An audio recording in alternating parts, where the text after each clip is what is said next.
Welcome to our channel. Today we how to connect encrypted local storage using SQLCipher on Android. Detailed guide step by step clearly. To connect encrypted local storage using SQLCipher on Android, start by adding the necessary dependencies. Open your app's build.gradle file.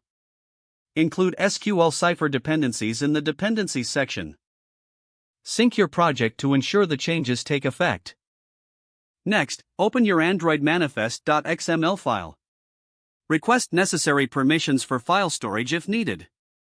Create or open your SQLite database using SQLCipher.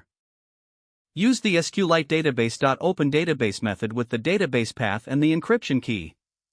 Make sure to specify the SQLCipher configuration options. Now, create a helper class that extends SQLite Open Helper. Override the onCreate method to set up your database schema. In the onUpgrade method, handle database migrations as required. In your data access methods, use try-catch blocks to handle potential exceptions. After that, when you want to read or write data, query the database using encrypted statements. Always ensure to close your database connections properly. Implement proper error handling to enhance reliability. Test your application thoroughly to confirm encryption is working as intended. If successful, your setup is complete, and you are now using encrypted local storage.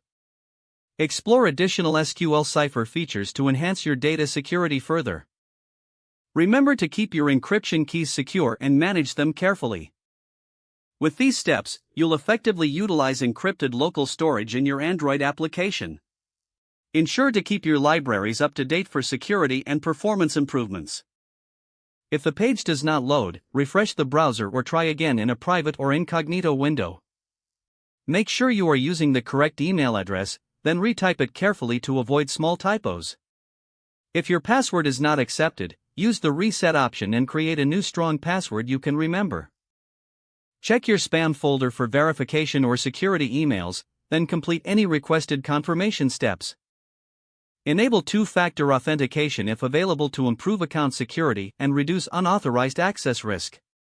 After signing in, review your profile details so your contact information and settings are accurate and current. Don't forget to like this video and subscribe to our channel for more step-by-step tech guides.